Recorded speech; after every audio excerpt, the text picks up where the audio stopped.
महाराज राम की पत्नी माँ सीता जब हरी जाती है तो वो किसी ओझा बैगा या ज्योतिषी के पास नहीं गए, जैसे धीरेन्द्र शास्त्री के पास आज जाते हैं लोग कि हमारे महाराज हमारी भैंस खो गई, कि हमारे गाय खो गई, कि हमारे और कोई भाई खो गए, तो बताइए वो कहाँ मिलेंगे। महाराज राम के मन में ऐसा कोई विचार नहीं आया कि कोई ज्योतिषी भी होंगे। ये सब कपोल कल्पित, ये पाखंड और ये लोगों में अंधविश्वास फैलाने वाले लोग केवल फैलाते चले जाते हैं और हम उस पर विचार नहीं करते। महाराज राम के जीवन में आया जब सीता खो गई, किसी राक्षस रावण ने जब हर करके ले गई, ये बात भी पता नहीं चल रहा था, तो किसी ज्योतिषी के पास नहीं गए, तथाकथित धीरेन्द्र शास्त्री के पास नहीं गए। बिना कर्म किए केवल मंत्र के जाप कर लेने मात्र से किसी भी क्षेत्र में जब सफलता मिल जाती तो आदमी को कर्म करने की क्या जरूरत। फिर आदमी उसी के प्रति दौड़ लगाना शुरू कर देता है, मंत्र जाप में लग जाता है, भगवान दर्शन में लग जाता है, किसी ताबीज बांधने में या राखड़ी करने में लग जाता है। क्योंकि जब बिना कुछ किए सब कुछ मिल जाता है तो आदमी कर्म क्यों करे। और इस ढंग से व्यक्ति के जीवन में कर्म के क्षेत्र में शिथिलता आई, और जब कर्म के क्षेत्र में शिथिलता आई तो आदमी ने के जीवन में अंधविश्वास बढ़ता चला गया, और अंधविश्वास के बढ़ने पर व्यक्ति ने विचार करना छोड़ दिया, और जब विचार करना छोड़ दिया तो आदमी विचारों के साथ बहा नहीं, विचार नहीं किया धर्म और अध्यात्म के नाम पर। क्योंकि कहा गया कि धर्म के नाम पर, धर्म पर तुम प्रश्न चिन्ह लगाओगे, ईश्वर पर तुम धर्म प्रश्न चिन्ह लगाओगे तो तुम नास्तिक हो जाओगे, नरक में डाल दिए जाओगे।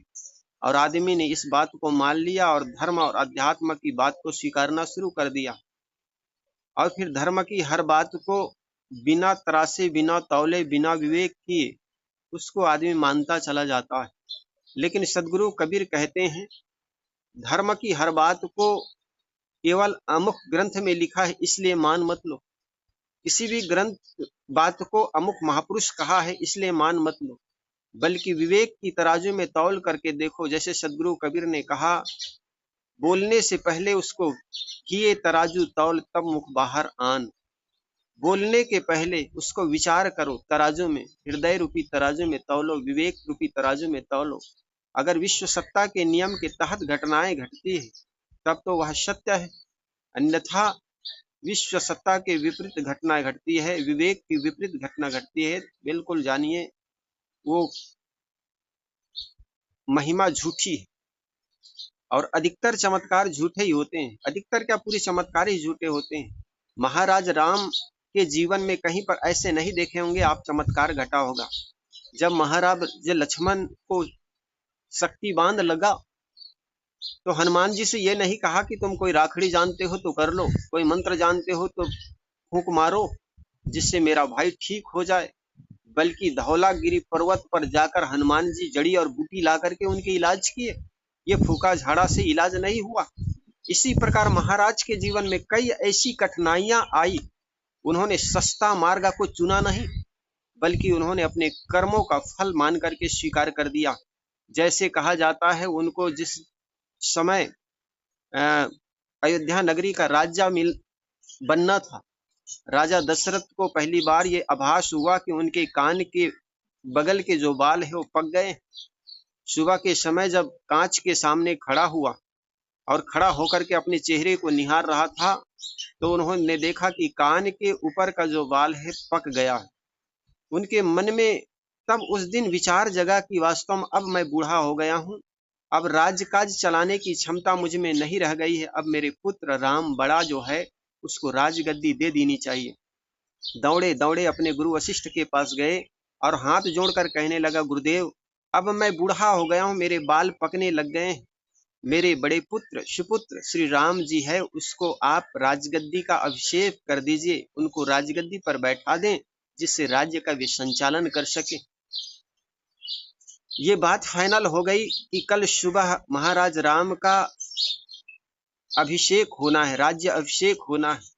ठीक रात्रि होते होते अंधेले कमरे में राजा दशरथ महाराज राम को बुला करके कहे, बेटा भरत को ये राजगद्दी मिलेगी और तुमको 14 वर्ष की वनवास। ये बात सुन करके महाराज राम विचलित नहीं हुए। जिस प्रसन्नता से उन्होंने राजगद्दी की बात सुनी थी, वही प्रसन्नता से राज निकासा की अर्थात वन गमन की बात सुन करके स्वीकार कर लिया। यद्यपि महाराज लक्ष्मण को जब पता चला तो वो क्रुद्ध होकर के कहने लगा, भैया ये तीर और धनुष कब काम आएगा? तुम कहते हो अन्याय के लिए लड़ना चाहिए, तो अन्याय तो तुम्हारे घर में ही हो रहा है। ये तीर और धनुष कब काम आएगा? निकालो इसको। तब महाराज राम अपने भाई लक्ष्मण को समझाते हुए कहा कि भाई लक्ष्मण, मैं किस पर ये बाण और तीर चलाऊं? क्या पिताजी पर बाण चलाऊं, जिन्होंने सुबह अपने कानों के ऊपर का बाल देखा और लगा कि मैं अब बूढ़े हो गया हूं, बाल पकने लग गया है, तो बड़े सुपुत्र को राजगद्दी दे देनी चाहिए। ऐसा विचार जिनके मन में आया, उस पिता को मैं मारूं कि उस माँ को मैं मारूं, जिनका मुझे स्वप्न में भी याद हो जाया करता था, तो उसकी माँ के पास जाकर के गोदी में सो जाता था, उनके बिस्तर में जाकर सो जाता था और माँ मुझे लोरी सुना करके अपने पास सुला लेती थी। उस कई माँ को मैं मारूं कि उस भाई को मारूं, इस भाई को पर बाण चलाऊं जिनके सीमा पर पाप आकर के भी सोचता है कि मैं इसके क्षेत्र में प्रवेश करूं या न करूं। क्या उस भरत भाई को मारूं? उसके बाद जब उनकी माँ कैकेयी कौशल्या को ये बात पता नहीं थी कि मेरे लड़के का वनवास हो चुका है, और सुबह वन गमन के समय जाकर के माँ के आशीर्वाद ले लूं, ऐसे करके जैसे महाराज राम झुक रहे थे, तब माँ कौशल्या कहती, बेटा तुम्हारे सब काम ठीक हो गए ना, अब तुम्हारे अभिषेक होना है सुबह। तो महाराज राम कहते हैं, माँ पिताजी चाहते हैं कि अयोध्या के छोटे राजा बनाने की अपेक्षा तुम्हें वन का राजा बनाता हूं, इसलिए मुझे पिता दे ही मुहे कानन राजा, पिता ने मुझे वन का राजा बनाया है। माँ मुझे ये छोटे मोटे अयोध्या के राजा नहीं, पिता इतने बड़े हैं कि मुझे वन का राजा बनाया। इस बात को सुन करके माँ कौशल्या जब दुखी हो जाती, आंखों से आंसू बहने लग जाते हैं, तब महाराज राम कहने लगते हैं, माँ ये तो हमारे अपने कर्मों का परिणाम है। उन्होंने सहज स्वीकार कर लिया। उनके जीवन में कितनी बड़ी बड़ी कठिनाइयां आई, उन्होंने सस्ता मार्ग नहीं अपनाया कि गुरुजी के पास जाकर कहे, गुरुजी इतनी बड़ी कठिनाइयां आई, इतनी बड़ी समस्या आई, सुबह सुबह मेरा राज्य तिलक होना था, राज्य अभिषेक होना था, और आज मुझे वनवास मिल गया। कुछ राखड़ी कर दीजिए, कुछ तंत्र मंत्र कर दीजिए, कुछ यज्ञ कर दीजिए, कुछ होम हवन कर दीजिए, जिससे गृह में शांति हो जाए, पुनः मुझे राज्य मिल जाए। ऐसे महाराज राम जाकर के अपने गुरु वशिष्ठ के पास गिड़गिड़ाए नहीं, बल्कि अपने कर्मों का फल जान करके उस बात को उन्होंने स्वीकार कर लिया और वन गमन चले गए। और वन गमन करने के बाद देखिए, माँ सीता हरी जाती है, लक्ष्मण को शक्ति बांध लग जाती है। महाराज राम की पत्नी माँ सीता जब हरी जाती है, तो वो किसी ओझा बैगा या ज्योतिषी के पास नहीं गए, जैसे धीरेन्द्र शास्त्री के पास आज जाते हैं लोग कि हमारे महाराज हमारी भैंस खो गई, कि हमारे गाय खो गई, कि हमारे और कोई भाई खो गए, तो बताइए वो कहाँ मिलेंगे। महाराज राम के मन में ऐसा कोई विचार नहीं आया कि कोई ज्योतिषी भी होंगे। ये सब कपोल कल्पित, ये पाखंड और ये लोगों में अंधविश्वास फैलाने वाले लोग केवल फैलाते चले जाते हैं और हम उस पर विचार नहीं करते। महाराज राम के जीवन में आया, जब सीता खो गई, किसी राक्षस रावण ने जब हर करके ले गई, ये बात भी पता नहीं चल रहा था, तो किसी ज्योतिषी के पास नहीं गए, तथाकथित धीरेन्द्र शास्त्री के पास नहीं गए, बल्कि उन्होंने अपने उस जंगल के निवासियों को मित्र बनाए, सहयोगी बनाए, सैनिक बनाए, और उनके माध्यम से पता चला कि महाराज रावण माँ सीता को हर करके ले गए। उसके बाद रावण के साथ युद्ध छिड़ते हैं।